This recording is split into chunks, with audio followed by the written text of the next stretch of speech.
I just saw the trailer for the fourth installment of The Matrix, and I'm really excited to see it. I remember clearly when the first one came out.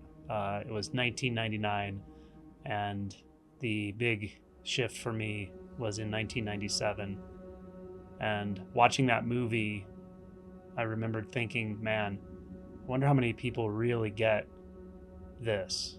The storyline's easy enough to follow, but really get that what that's pointing to is a possibility for you. And I wondered how many people had the inkling that, as dramatic as the transformation was for the main character of the movie, the experiential shift that follows that shift in identity, in some sense, is even more fundamentally altering of our experience of reality. This is one of the reasons I love art so much, because it can point to things that fly under the radar, that can slip beneath the apparatus of the mind-identified cognitive processes that keep the world looking solid, predictable, dualistic. In The Matrix, the world that was being experienced inside the computer simulation was a virtual reality. When it comes to mind identification, it's, in a sense, even sneakier because it's sort of an augmented reality. It's not that we don't experience the senses that are our lenses to the outside world. Sight, sound, sensation. It's just that the thought processes constantly put overlays between what we're experiencing as consciousness or ourselves and that external world. It's as if we're looking through lenses that distort reality in specific ways. The rules about these perceptual distortions are not seen by us, not clear to us. They're hidden. And thus we take the augmented experience of reality to be actual reality. The side effect of this is suffering. It's that sneaking suspicion that something is not quite right with the world or with ourselves. It's the unsatisfactoriness, the feeling of trying to push a shopping cart backwards, the sense that no matter where we put our effort, we somehow self-sabotage, trip ourselves up.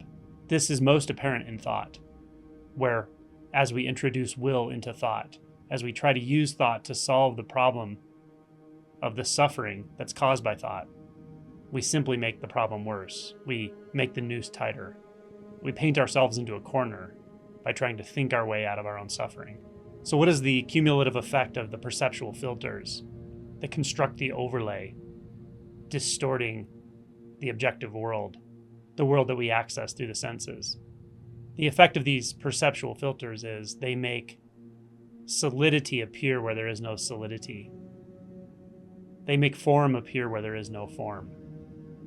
What's right in front of your face has no form, but the thought about what's right in front of your face adds in form. It adds in labels. It adds in structure. It adds in relationships with other forms. So what are you really looking at when you're looking out into the world? The thoughts, or that which is beyond those thoughts?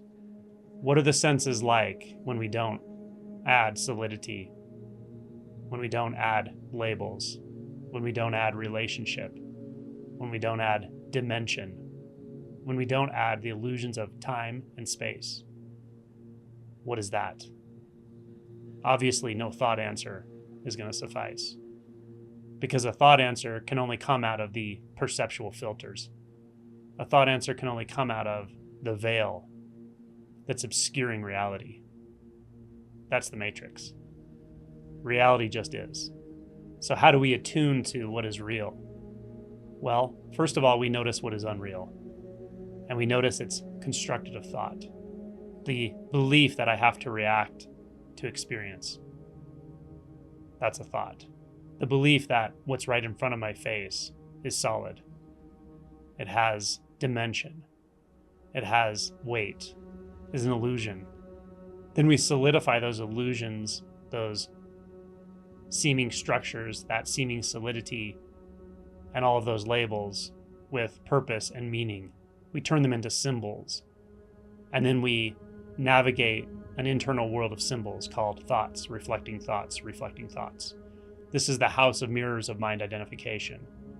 And thus we spend most of our time staring at a bunch of illusions, a bunch of distorted perceptions, instead of feeling, seeing, tasting, hearing the actual world.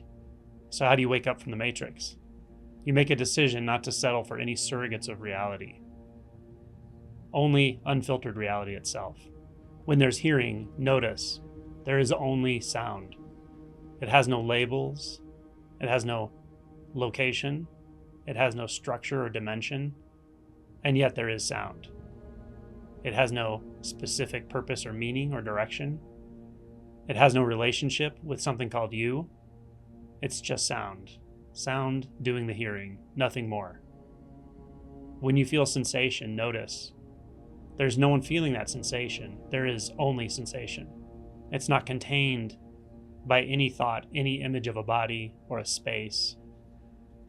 That sensation is not separate from any of the other sense experiences because it's not in a specific place. It's non-dimensional, non-limited, unbounded, formless, and yet undeniable. This is true of the visual field as well. No distance. It's not out there somewhere, and you're not in here anywhere. Those are thoughts. Distance is a thought. Dimension is a thought. Body is a thought.